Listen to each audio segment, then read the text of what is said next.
Baik, selamat pagi Ibu Bapak peserta short course yang saya hormati. Jadi sebetulnya topik ini adalah melanjutkan apa yang sudah saya sampaikan 2 hari yang lalu di dalam webinar HAGI. Dan kalau pada saat itu karena memang keterbatasan waktu saya menceritakan lebih pada konsep dari kompensasinya, maka pagi ini saya mencoba untuk menjelaskan prinsip-prinsip dan dengan beberapa contoh perhitungan mengenai perhitungan kolom shortening-nya sendiri. Jadi isi daripada apa yang akan saya sampaikan pagi ini adalah berupa awalnya general introduction daripada elastic shortening, creep, dan shrinkage. Dan selanjutnya saya akan mencoba menyampaikan prediksi yang dibuat oleh 3 code, yaitu ACI code, kemudian CEBFIP, dan Eurocode. Nah, 2 code yang terakhir ini sebetulnya mirip, ya, karena memang CEB juga komite European daripada konkret, ya. Jadi mirip dengan Eurocode. Dan pada bagian kedua dan ketiga saya sertakan contoh perhitungan untuk menghitung kolom shortening. Nah, kemudian pada bagian kelima saya akan mencoba membandingkan hasil dari beberapa code ini, ya, dan terakhir bila ada waktu saya akan mengintroduksikan sedikit mengenai geological model daripada konkret material. Jadi Ibu Bapak sekalian, sebagaimana yang telah saya sampaikan dalam webinar hari Selasa yang lalu, kolom itu pada umumnya menderita beban yang besar, aksial, ya akibat beban gravity, maupun beban-beban transient yang lain.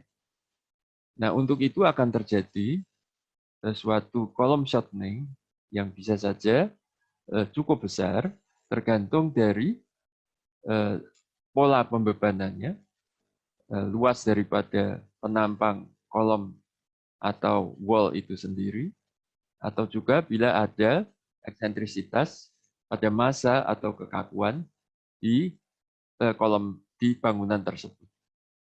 Nah, akibat shortening ini, pada arah vertikal tentu terjadi deformasi shortening atau deformasi pemendekan, penurunan daripada kolom, dan termasuk juga ada mungkin foundation settlement.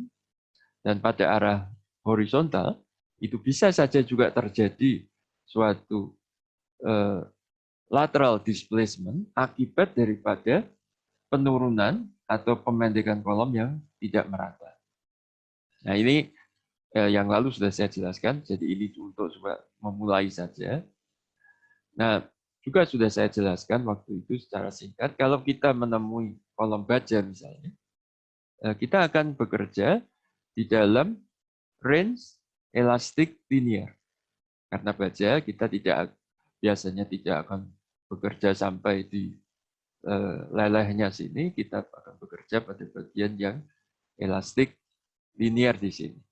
Namun bila kita berbicara mengenai beton, maka tidak hanya masalah elastik deformation beton yang akibat daripada pembebanan sesaat, tetapi sebagai fungsi waktu akan ada inelastic deformation yang kita kenal dengan kata creep atau shrinkage. Dan besaran pada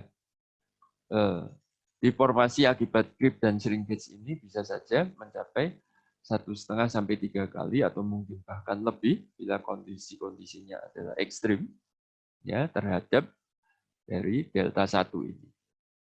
Nah, dengan demikian, bila kita berbicara mengenai shortening pada kolom beton, maka shortening sebagai fungsi waktu tersebut akan merupakan penjumlahan daripada elastic shortening ditambah dengan creep dan shrinkage.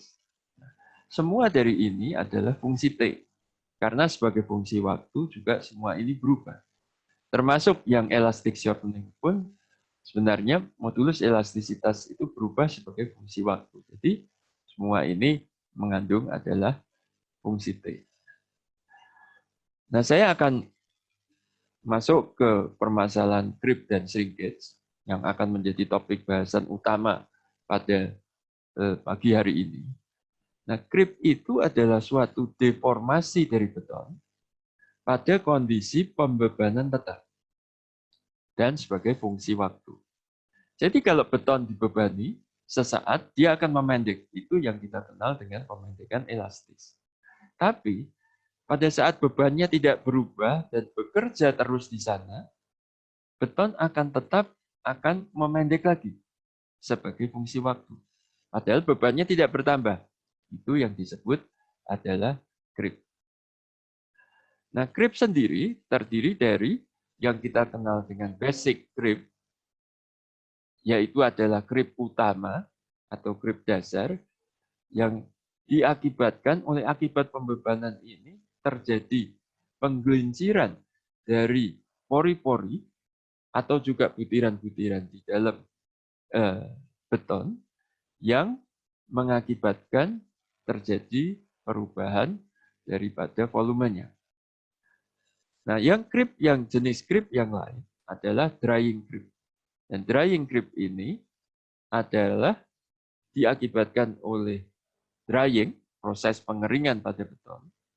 Dan ini biasanya diakibatkan pada saat proses drying itu terjadi micro cracks pada beton. Dan micro cracks ini menimbulkan celah-celah walaupun sangat kecil yang mengakibatkan beton memendek juga. Namun drying creep ini besarannya tidak begitu besar dibandingkan dengan basic creep.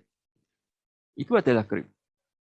Jadi creep bekerja hanya bila ada beban bekerja dan bekerjanya bersama-sama dengan elastic shortening, cuman dia dalam jangka waktu lama bertambah secara perlahan-lahan. Shrinkage berbeda. Shrinkage adalah penyusutan beton. Nah, shrinkage sendiri bisa terjadi penyusutan ini dibagi lagi dalam dua kategori, yaitu autogenous shrinkage dan drying shrinkage. Nah, autogenous shrinkage ini terjadi karena proses chemical di dalam beton pada saat terjadi hidrasi. Jadi Ibu Bapak tentu tahu hidrasi semen ditambah air menjadi CSH. Nah, proses dari semen ditambah air menjadi CSH ini volumenya tidak tetap. CSH sebagai hasil reaksinya ini volumenya mengecil. Nah, itu susut pertama yang terjadi. Jadi pada beton yang dimulai pada saat terjadi proses hidrasi. Tapi autogenous shrinkage ini tidak besar. Ya, namun ada. Nah, yang kedua, yang lebih dominan sebenarnya adalah drying shrinkage, yaitu susut yang terjadi pada proses pengeringan beton. Jadi pada proses drying, di mana air pada pori-pori itu menguap, meninggalkan pori-porinya menyusut. Maka terjadilah susut. Nah, drying shrinkage ini bisa sangat besar. Nah, kalau kita lihat grafiknya, jadi ini pertama adalah grafik creep. Jadi di sini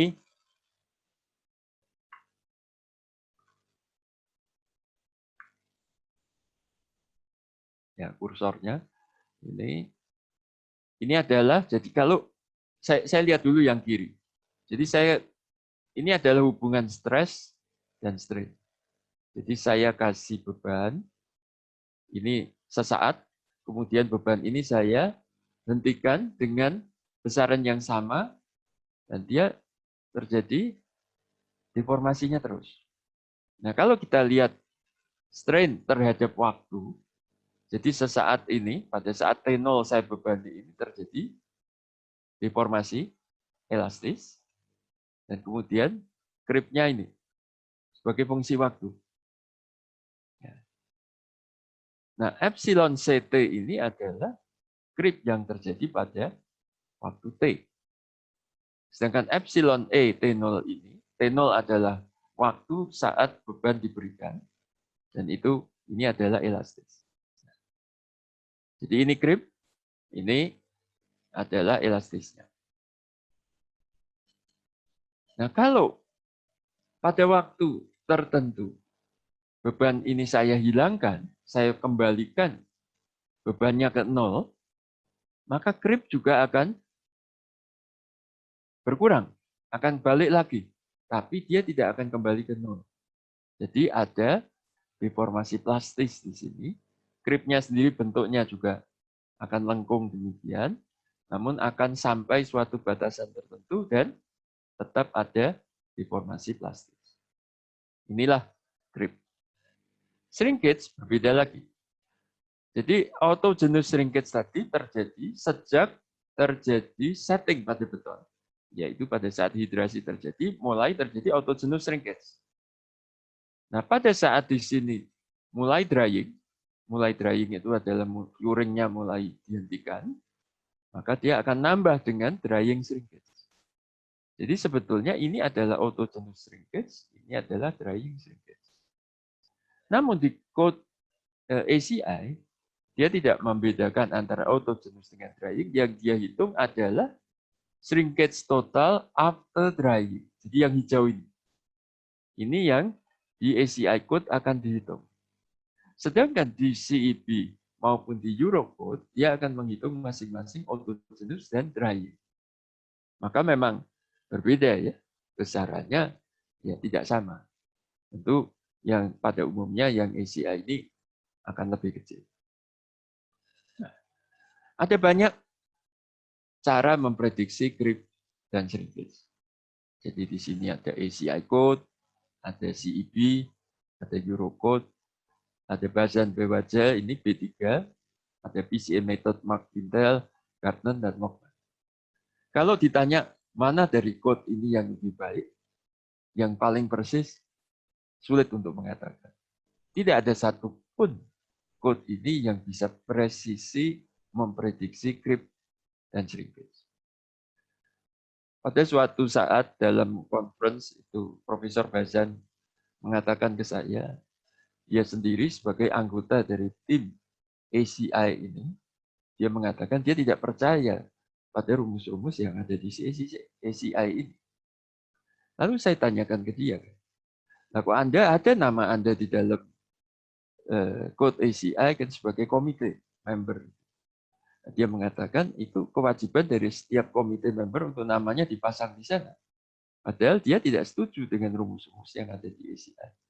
Dan dia sendiri juga mempunyai rumus-rumus untuk memprediksikan. Ya, salah satu perbedaan dari B3 ini, dari Profesor Bazan dengan ACI ini adalah Profesor Bazan memperhitungkan ada Watersman ratio di sini. Sedangkan di ACI hanya SLAM saja. Nah, ini salah satu yang dia tidak setuju. Nah, CBFI juga demikian. Selalu ada penyederhanaan. Jadi, code mana yang paling tepat? Sulit. Kalau mau tepat, ya lakukan pengujian pada saat betonnya sudah dibuat beneran. Tapi pengujian untuk creep dan shrinkage itu memerlukan waktu yang lama. Apa saja faktor yang mempengaruhi creep shrinkage? Sangat banyak. Pertama adalah komposisi beton. Komposisi beton itu mempengaruhi sekali. Terutama Watersman ratio. Makin tinggi Watersman ratio, tentu creep dan shrinkage-nya makin besar. Ya. Kemudian juga agregatnya, proporsi campurannya, degree of compaction tentu juga mempengaruhi. Ya. Curing. Ya, curing ini, curing condition-nya berapa hari? Curing dilakukan. Ini juga mempengaruhi creep dan shrinkage. Makin lama curing dilakukan, creep dan shrinkage-nya makin kecil. Environment, lingkungan. Lingkungan itu ada temperatur, ada relative humidity. Makin lembab dia, creep-nya dan shrinkage-nya mengecil. Geometri, ukuran, dan bentuk daripada member itu sendiri. Kita mengenal ada yang namanya notional size, kita mengenal juga ada yang namanya volume to surface ratio. Itu semua mempengaruhi besaran creep dan shrinkage. Loading history, kapan dia mulai dibebani, itu mempengaruhi. Makin mudah dia dibebani, creep-nya makin besar. Tentu kalau shrinkage tidak ada hubungannya ya dengan pembebanan, karena dia kan nyusut ya. Tapi kalau creep ini makin mudah dia beton mudah dibebani ya Gripnya makin besar. Dan nah, stress conditionnya juga berapa lama dia dibebani. Ini faktornya cukup banyak. Ya. Baik, saya akan masuk mulai ke ACI code. Nah, faktor yang mempengaruhi pemodelan di dalam ACI code cukup banyak. Tentu pertama adalah mutu beton, kemudian curing method, apakah dia itu curing dibasahi saja, berapa hari, apakah dia merupakan curing yang diuap, itu juga berbeda. Lalu kapan beton mulai menghentikan curing, artinya mulai mengeras tanpa curing. Nah ini mempengaruhi juga. Kemudian kapan beton mulai dibebani. Jadi kapan beton mulai dibebani ini misalnya kapan perancah dibuka. Kapan pre-stress mulai dilakukan. Itu dia mulai dibebani.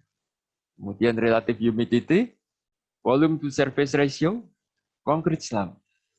Nah concrete slump ini kan agak membingungkan. Slump ini slump yang mana? Slump sesudah diberi admixture atau slump sebelum admixture. Peraturan tidak mengatakan. Pokoknya berapa slumpnya.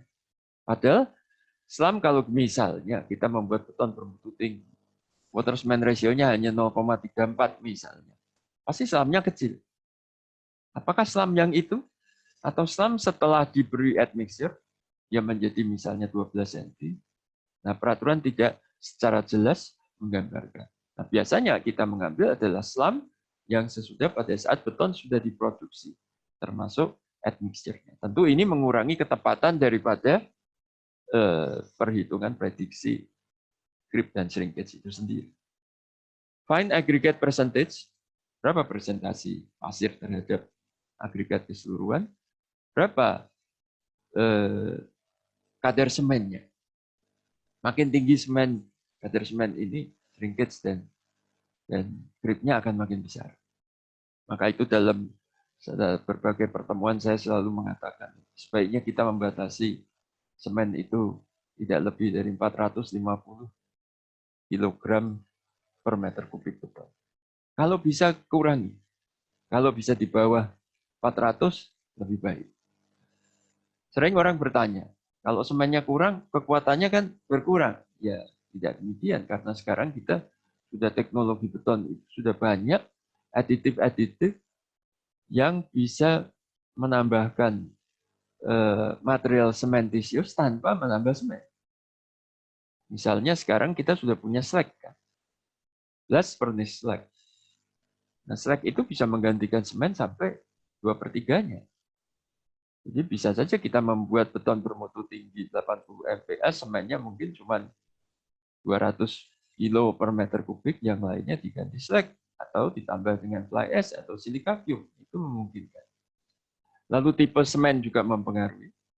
Dan air content. Ya, air content di dalam beton.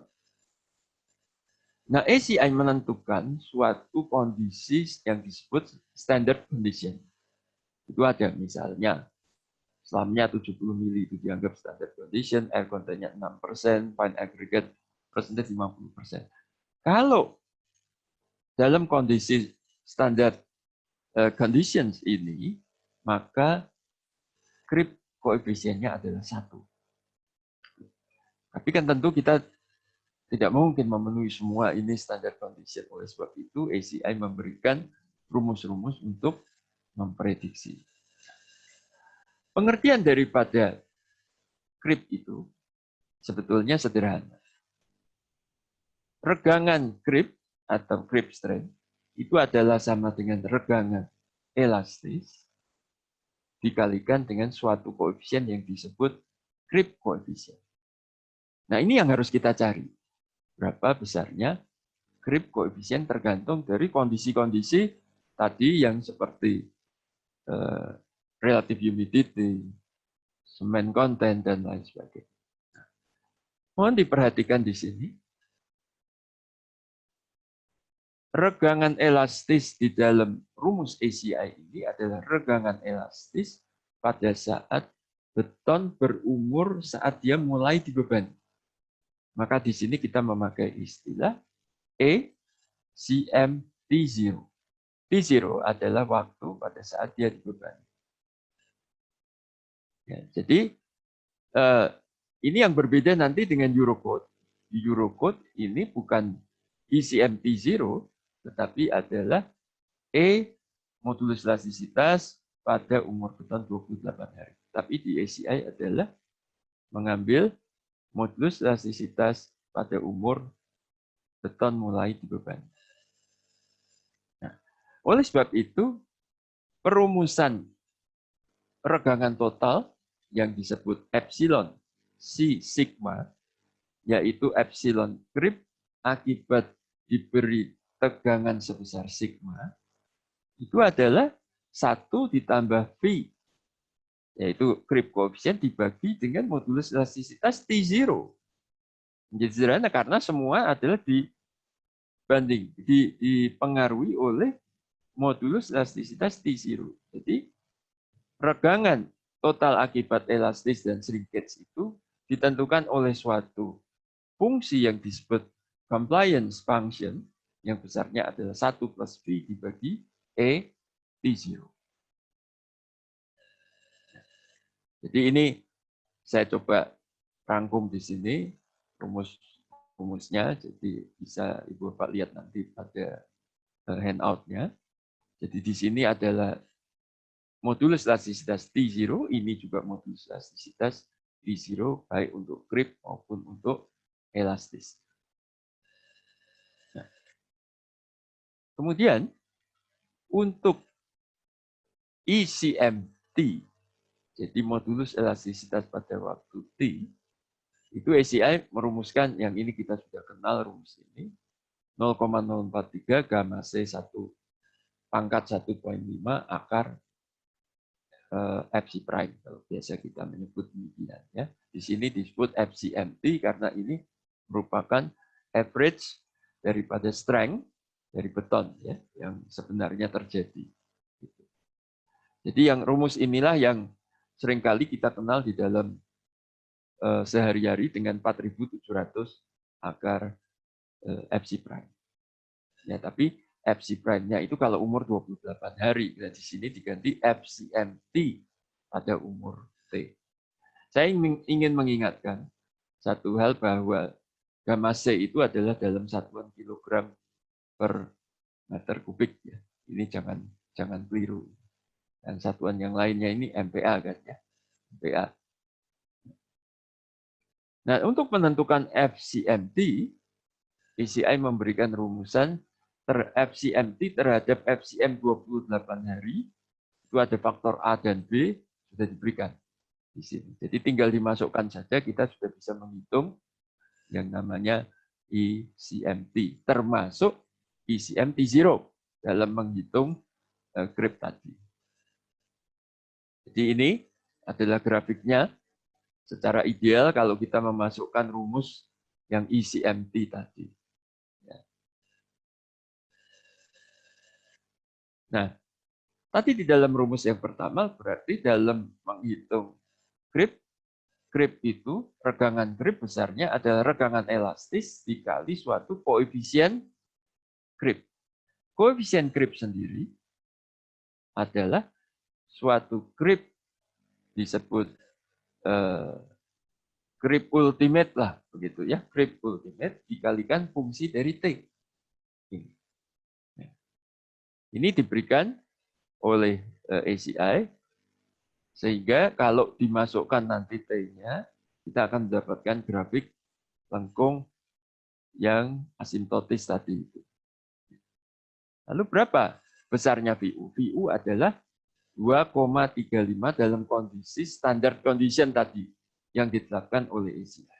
Kalau dia tidak standar, misalnya relative humidity-nya bukan 50%, bukan tadi 40% ya, lalu kadar dari agregat halusnya bukan 50%, selamnya bukan 7 cm. Nah, itu harus dikoreksi faktornya dengan suatu faktor gamma C.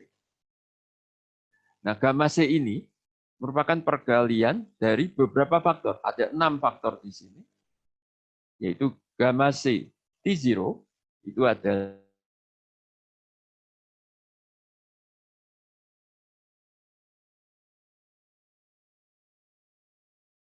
kelembaban. Ini faktor yang dipengaruhi oleh volume to surface ratio. Ini faktor yang dipengaruhi oleh SLAM, faktor yang dipengaruhi oleh fine aggregate factor, dan ini faktor yang dipengaruhi oleh air content. Jadi ada 6 faktor, ini harus dikalikan. Nah, dalam kondisi standar dari ACI ini 1. Nah, kalau tidak standar, ya semua ini harus dihitung. Nah, rumus-rumusnya saya berikan. Mungkin kalau membaca dalam ACI code itu rumusnya tidak pada satu tempat, pencar-pencar begitu. Nah, di sini saya coba semua disatukan. Ya, jadi ACI juga merekomendasikan kalau secara general ambil saja faktor C 0,6 D10. Tapi kalau kita ingin menghitung volume to surface ratio-nya dengan lebih teliti, ya masukkan. Di sini ada faktor D-nya tadi. D itu adalah fungsi yang di bawah dari faktor pecahan tadi. Nah, selanjutnya di sini ada semua ada rumusannya yang sudah diberikan oleh ACI untuk kalau misalnya di sini moist curing, di sini steam curing, semua ada. Nah, di sini ini yang untuk gamma C RH ini untuk relative humidity. Ini yang kadang-kadang orang keliru memasukkan di sini, walaupun humidity-nya disebutkan dalam 40%, tapi angkanya harus dimasukkan dalam desimal. 0,4. Dan seterusnya. Volume to surface ratio, ya ini ada. Kalau pas dia 38 mili, dia 1. Tapi kalau dia tidak 38 mili, maka dia harus dimasukkan ke dalam rumus ini. Semua ada rumusannya. Ini SLAM factor, ini air, kemudian fine aggregate factor, air content factor. Tinggal dimasukkan, maka dapatlah yang kita kenal sebagai creep coefficient. Bagaimana dengan shrinkage? Shrinkage juga sama. Hampir mirip rumusnya, ya. Jadi regangan shrinkage adalah sama dengan regangan shrinkage ultimate dikalikan dengan suatu faktor T. TC adalah dia mulai di curingnya selesai, ya, curingnya selesai, jadi mulai drying lah, disebut mulai drying. Nah, epsilon SHU ini sudah sama dengan 780 kali 10 pangkat min 6, dan alfa bisa diambil sama dengan 1. F-nya sendiri bisa diambil, apakah tergantung dari moist curing atau steam curing, atau kalau kita ingin memasukkan faktor volume to surface ratio, masukkan F-nya. Nah, semuanya ini bisa dihitung. Saya ingatkan lagi, jadi di ACI ini yang dihitung adalah yang hijau ini, ya, yang hijau. Ya, bukan yang merah atau yang hitam, tapi yang hijau. Nah, kalau kondisinya bukan standar, maka di sini ada 7 koefisien yang mempengaruhi shrinkage. Hampir sama dengan creep tadi. Lalu diberikan semua rumusannya. Karena keterbatasan waktu mungkin saya tidak membacakan satu persatu. Jadi silakan dibaca saja. Ini nanti toh akan dibagikan handout yang saya buat ini. Jadi kalau ini relative humidity, maka gamma shrinkage-nya berapa? Ini sudah ada, tinggal dimasukkan di dalam rumus yang ada. Ini volume to surface ratio. Di sini ada SLAM, tinggal dimasukkan S-nya. Kemudian fine aggregate factor, semen content, masukkan C-nya. Misalnya 400 kilo per meter kubik, ya masukkan saja di sini sehingga dapat gamma SHC-nya berapa dan air content terakhir. Nah, semua itu dikalikan, kita akan dapat yang namanya shrinkage strain, ya, shrinkage strain yang terjadi, yaitu prediksi, ya, prediksi. Selanjutnya saya berikan suatu contoh soal begini. Saya punya kolom, ukurannya 500 kali 500, mutu betonnya 40 MPa, dikuring selama 7 hari, jadi curingnya itu curing basah saja 7 hari. Mulai dibebani 7 hari, kemudian relatif humidity-nya, kelembabannya 70%. Nah, karena dia ukurannya 500-500, B per S-nya 125 mili, konkrit selamnya 120 mili, dan seterusnya. Pertanyaannya, berapa creep dan shrinkage-nya dalam 3 tahun? 1095. Ya, masukkan saja rumus-rumus tadi yang ada. Creep koefisien sama dengan 2,35 kali gamma C. Gamma C-nya gamma C perkalian dari berbagai faktor ini. Setelah dikalikan semua dengan kondisi yang tadi saya sebutkan dalam soal tadi, dapatlah gamma C-nya adalah 0,627.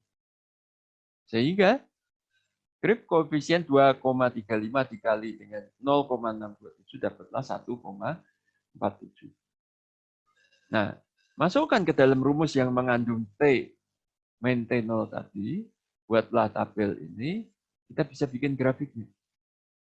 Dan dalam 3 tahun, kita tahu creep koefisiennya adalah 1,28.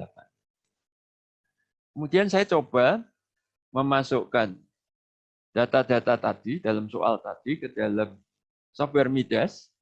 Ternyata Midas mengeluarkan sama ya, berimpit betul dengan yang tadi saya hitung. Hanya bedanya di sini kita mulai dari 0, Midas mulai hari ke-8 ya, untuk dia supaya membaginya mudah saja ya, tapi sebetulnya sama. Nah, bagaimana dengan shrinkage-nya? Sama. Memasukkan ke dalam rumusan shrinkage tadi, lalu dapat yaitu dari 780 kali 10 pangkat minus 6 dikalikan dengan gamma shrinkage. Gamma shrinkage-nya ini perkalian dari 7 buah faktor. 7 buah faktor dimasukkan semua, tadi datanya yang ada dalam soal, dapat shrinkage-nya adalah ultimate-nya ya, ultimate-nya adalah 3,03 kali 10 pangkat min 4. Artinya 303 kali 10 pangkat min 6. Nah, tinggal masukkan dalam grafik T, dapatlah grafiknya seperti ini. Nah, kalau saya masukkan dalam Midas, agak sedikit beda. Ya, agak sedikit beda. Ya, saya tidak tahu perbedaannya ini apa dalam, karena rumusnya tadi kan banyak sekali pilihannya. Ya. Mungkin memilih menggunakan rumus yang berbeda, sehingga ada sedikit perbedaannya di sini. Jadi ini sangat kecil perbedaan. Nah, ini baru hasil creep dan shrinkage-nya. Nah, kalau ini saya aplikasikan dalam kolom shortening, saya kasih sebuah kolom yang tingginya 6 meter, ya, mutunya 40 MPa tadi. Sigma C-nya adalah 16 MPa, artinya 0,4 dari FC prime. Berapa total shortening-nya dalam 3 tahun? Ya, dibagi. Pertama adalah elastisnya. Elastis pada saat dia dibebani pada waktu T0 ya. Jadi harus dicari dulu modulus elastisitas T0 dan kemudian sigma dibagi modulus elastisitas dapatlah regangan. Ini regangan elastisnya pada umur T0. Dan deltanya adalah regangan kali tinggi. Dapat 3,58 mili perpendekan. Ya, elastis. Nah, creep-nya bagaimana? Tetap menggunakan ECM T0. Lalu dikalikan dengan creep koefisien yang sudah didapat tadi dari grafik sebelumnya 1,28, maka dapat regangan creep-nya adalah 7,64 kali 10 pangkat min 4, delta creep-nya 4,58 mili, yaitu dikalikan dengan H. Shrinkage-nya juga demikian. Tadi sudah dihitung shrinkage dalam 3 tahun 2,93 kali 10 pangkat min 4 kali tingginya dapat 1,76. Nah, saya tinggal menjumlahkan delta elastis tambah delta creep tambah delta shrinkage dapat 9,92 mili. Ini kalau saya hitung dengan ACI code. Nah, bagaimana kalau saya hitung dengan CEB FIP? Nah, karena kita tidak biasa menggunakan CEB FIP, dan sebelum masuk ke rumus-rumus creep shrinkage, saya ingin memberitahu kepada Ibu Bapak sekalian bahwa beberapa hal ini ya tentang aturan beton di dalam CEB FIP yang sebetulnya tidak berbeda jauh dengan yang ada di ACI. Ini perlu kita ketahui juga ya. Jadi CEB FIP juga menggunakan spesimen standarnya adalah silinder 150-300. Kemudian CEB FIP ini menggunakan istilah FCK, yaitu Characteristic Strength of Concrete, yang dalam penyebaran normalnya itu ada 5% yang tidak masuk, ya seperti aturan kita juga begitu ya. Ini dan itu biasanya kalau di CEB FIP didapat dari 35 benda uji ya bisa didapat secara baik, 5% ini normal, distribusi normal daripada hasil tesnya dan mendapatkan yang masih di dalam 5% ini. Nah, FCK. Nah, sedangkan mean value of compressive strength yang kita kenal di sini dengan kekuatan beton target itu dalam CEB FIP ditetapkan FCK plus 8. Jadi mutu beton yang seharusnya diproduksi untuk suatu proyek itu harus sama dengan FCK ditambah 8. FCK ini kan mutu beton yang digunakan dalam desain sebagai mutu beton karakteristiknya. Ya, misalnya mutu betonnya didesain digunakan 40, maka FCM-nya adalah 48. Tapi harus diingat bahwa ini adalah model code. CEB ini kan model code ya. Jadi di setiap negara Eropa boleh menentukannya berbeda-beda. Ada negara di Eropa yang menentukan, oh ini 5 MPa saja. Bisa. Ya, jadi diberikan kebebasan. Dan yang lain-lain ini misalnya juga benda ujinya tidak harus silinder. Ada negara yang ingin menggunakan cube, kubus, boleh 150 kali 150 boleh, asalkan diberikan diberikan faktor koreksi kekuatannya dari silinder ke kubus. Itu harus ada. Ya. Nah, kalau tidak ada, tidak diberikan, ya itu harus ditentukan dengan eksperimental. Itu ditentukan dalam peraturan. Jadi, conversion factor ini tidak bisa kita tentukan banyak di lapangan di Indonesia ini kan masih menggunakan faktor 0,83. Bikin kubus, lalu kali 0,83 dapat nilai silinder. Kalau saya tanya dari mana 0,83, ya sulit jawab. Masa kita jawab dari PBI tahun 71 kan sudah terlalu lama. Jadi harusnya dilakukan dengan eksperimental. Karena faktor konversi ini pun dipengaruhi oleh mutu beton. Di beberapa negara di Eropa menentukan bahwa faktor konversi ini bisa bervariasi dari 0,76 sampai 0,95. Tergantung mutu betonnya. Makin tinggi mutu beton, makin dekat. Ya. Nah, faktor-faktor yang mempengaruhi mirip dengan ACI hanya di sini CEB FIP menambahkan juga pengaruh dari temperatur. Ya, lebih teliti temperatur yang disebutkan di sini. Saya akan cepat saja membahasnya di sini. Sama prinsip daripada perhitungan creep-nya. Bedanya hanya satu.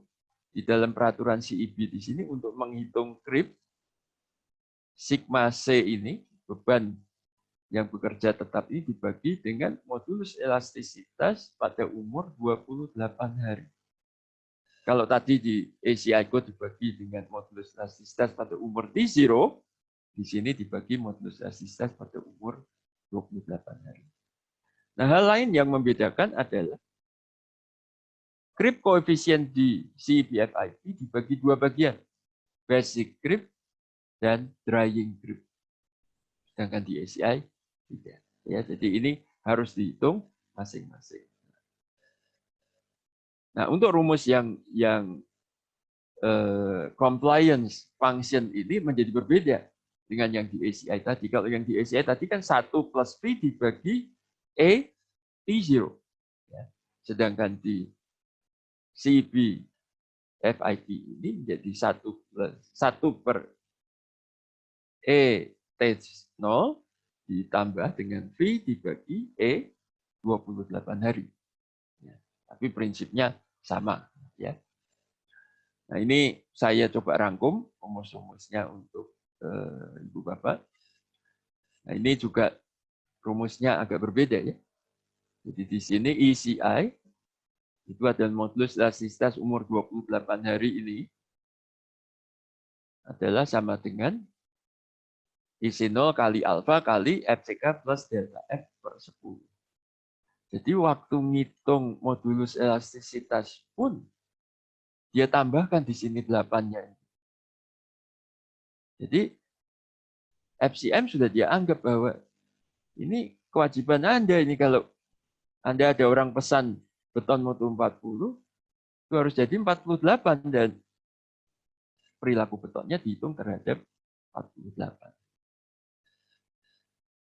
Dan seterusnya, kemudian ini adalah modulus elastisitas sebagai fungsi waktu, ini diberikan di sini. Ya ini semua rumusan-rumusannya, saya cepatkan saja. Nah, di sini, jadi ini adalah creep koefisien. Basic creep. Yang pertama tadi kan basic creep. Ya. Itu adalah beta BC dikali fungsi dari FCM dikali dengan beta BC fungsi dari waktu. Nah, ini rumusannya diberikan semua. Jadi kalau ketemu FCM itu diingatkan di dalam code, dia sama dengan FCK ditambah 8. Lalu kalau ada temperatur yang berbeda dari 20 derajat, ada buat yang namanya T waktu adjusted. Jadi di adjust waktunya itu. Demikian pula ini akibat temperatur. Nah, di sini adalah drying creep.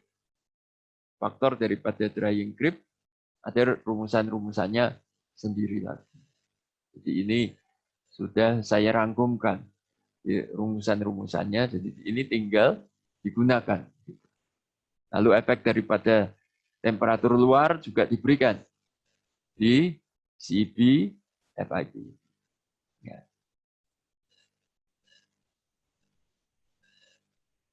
Nah, efek dari high stress juga ada di CB FIP. Kalau tadi contoh saya itu adalah masih di dalam 0,4 FC prime. Itu masih yang dia anggap normal stress.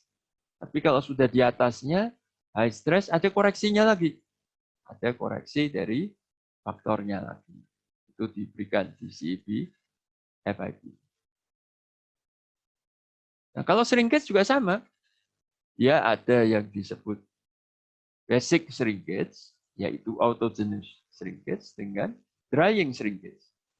Rumusannya juga dibagi, jadi dia tidak menggunakan yang hijau ini, seperti ACI, dia menggunakan yang hitam dan yang merah. Nah, ini adalah autogenous shrinkage, rumusnya. Sudah diberikan semua faktornya. Ada faktor semen juga di sini. Faktor semen, tipe semennya bisa mempengaruhi. Nah, kemudian ini yang drying shrinkage. Ada rumus-rumusnya juga. Ya, dipengaruhi oleh relative humidity. Dan ini adalah 2AC per U. Ini adalah yang disebut notional size. Yaitu luas dibagi dengan setengah keliling yang berhubungan dengan atmosfer. Ya, 2AC per U. Ya, ini adalah notional size. Ini efek dari temperatur di shrinkage juga ada. Nah, ini semua rumusnya diberikan. Nah, kita kembali kepada contoh soal yang sama yang tadi. Jadi dengan contoh soal yang sama kita hitung. Dengan rumusannya yang sama, hanya lebih panjang. Kalau yang tadi bisa selembar, yang ini harus 2 lembar karena creep koefisiennya akan terdiri dari basic creep dan drying creep. Nah, FCK-nya adalah 40 MPa, FCM-nya adalah ditambah 8, 48. Hitung demikian. Nah, setelah didapat semua, ini ya dari tadi ACI cuma selembar, ini jadi 3 lembar, baru bisa membuat tabelnya, membuat grafiknya. Nah, kalau saya minta Midas untuk menghitung, persis sama. Berimpit, ya. Demikian pula shrinkage. Shrinkage, rumusannya tadi menghitung adalah ada yang namanya basic shrinkage, drying shrinkage. Basic shrinkage dihitung sendiri rumusnya, kemudian drying shrinkage dihitung juga, semua dalam fungsi T, dimasukkan ke tabel, dapatlah grafiknya. Dan kalau saya bandingkan dengan hasil perhitungan Midas, persis sama juga, berimpit. Kembali kita aplikasikan hasil ini ke pemendekan kolom. Saya coba hitung deformasi elastisnya pada saat mulai dibebani, elastic shortening-nya menggunakan modulus elastisitas pada umur 7 hari, 3,33 mili pemendekannya. Kemudian creep-nya menggunakan modulus elastisitas umur 28 hari. Dapat 4,94 mili, shrinkage-nya 1,86 mili, dapat totalnya 10, penurunannya ini, pemendekannya 10,13 mili. Kalau Ibu Bapak ingat tadi, yang di ACI dapat 9,92. Mirip ya? Mirip. Walaupun isinya berbeda, ya perbedaan 0,2 mili kecil. Ya, kecil. Nah, untuk Eurocode, tampaknya waktunya tidak ada, tapi Eurocode mirip sekali dengan CEP FIP. Terakhir saya coba ingin membandingkan. Jadi kalau saya bandingkan hasil creep-nya, ya tadi totalnya mirip. Ya. Jadi sebetulnya masing-masingnya creep-nya beda. Ya. Ini adalah creep di CEP FIP. Ini adalah creep di ACI Code. Ini dapat 1,28. Di sini dapat hampir 1,7 ya. Shrinkage-nya juga begitu. Oh mirip kalau shrinkage-nya ya. Shrinkage-nya hasilnya mirip, ini lebih besar sedikit. Tapi kurvanya kemiringannya berbeda. Nah kembali lagi kalau Ibu Bapak menanyakan ke saya, mana yang paling tepat? Sulit dikatakan. Ya kalau mau kita tahu yang paling tepat ya kita ukur lakukan pengujian terhadap beton yang benar-benar diproduksi. Nah, ini kebetulan harganya nilainya hampir sama ya. Tapi lengkungnya lain. Nah, ini beton 40 MPa. Kalau beton 80 MPa lain lagi. Ya ini untuk perbandingan beton 80 MPa ACI, CEB, Eurocode. Nah, kalau kita bandingkan, nah ini ACI creep 30 tahun melawan CEB FIP. Di sini 1,5, di sini 1,35, mungkin 33 begitu ya, mirip. Tidak. Walaupun lengkungnya beda ya. Mirip. Eurocode juga hampir sama ya. Tadi saya katakan Eurocode mirip dengan CEB FIP. Tapi shrinkage-nya beda jauh ya. Di sini 1,15, di sini dapat 3,5 ya. Ini untuk mutu yang 80 MPa ya. Dan untuk 30 tahun.